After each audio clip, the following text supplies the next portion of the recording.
So, have you ever had that moment?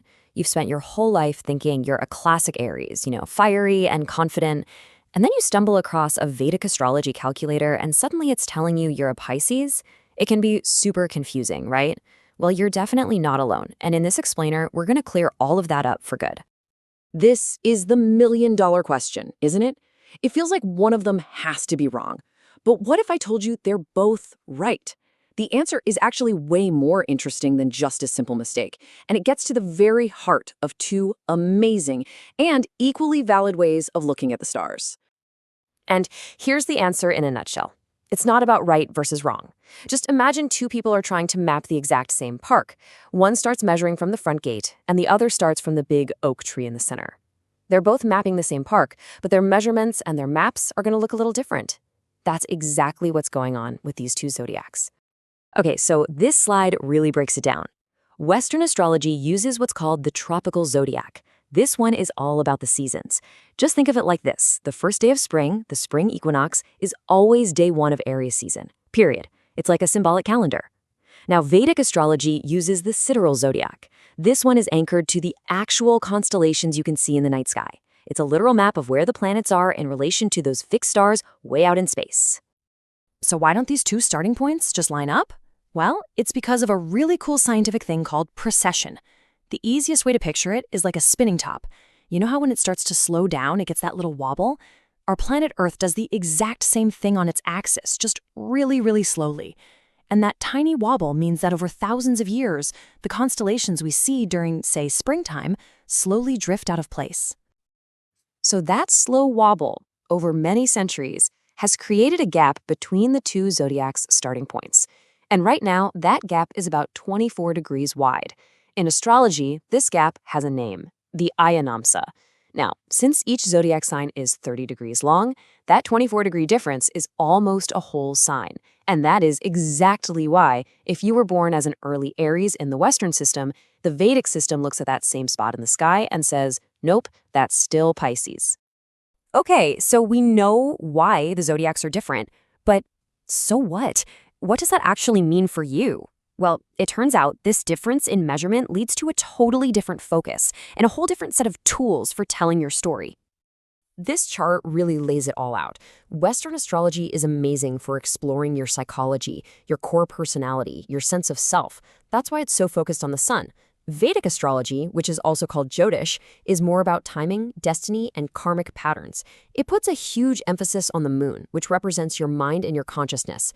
And for forecasting, it uses this incredible system called dashas, which are these long planetary periods that map out the major chapters of your entire life. It's a completely different approach. I know this can all feel a bit abstract, so let's bring it down to earth and make it real. How can one person actually be both an Aries and a Pisces at the same time? It sounds impossible, but it's not. See how they don't actually contradict each other? They're describing different layers of the same person. The Western chart tells you how your energy comes out, with that direct, fiery, trailblazing Aries vibe. But the Vedic chart points to the source of that vitality. It's coming from a deep, imaginative, and intuitive Pisayan well. So you're a fiery initiator who's fueled by a rich inner world. Both are totally true. And this is the really cool part. You don't have to choose. It's not a competition. Instead, you can think of them as different tools in your personal development toolkit. The real secret is knowing which tool to pull out for which job. Here's a really simple way to think about it. If your question is something like, who am I? What makes me tick? How do I express myself? Then Western astrology is fantastic for that. But if you're asking, what's the deeper lesson I'm supposed to be learning here? Or maybe the biggest question of all, when is this thing going to happen? That's where Vedic astrology, with its dasha system, really, truly shines. All right, before we wrap things up, let's just quickly tackle a couple of the most common myths that always pop up when people talk about this stuff. This is number one, for sure. The first thing people think is, well, if they give me different signs, one of them has to be fake. And that is absolutely a myth. Like we've been saying, they're not contradictory, they're complementary. They're two totally valid ancient systems for mapping meaning onto the sky. They just use different maps to describe the same beautiful territory, which is you.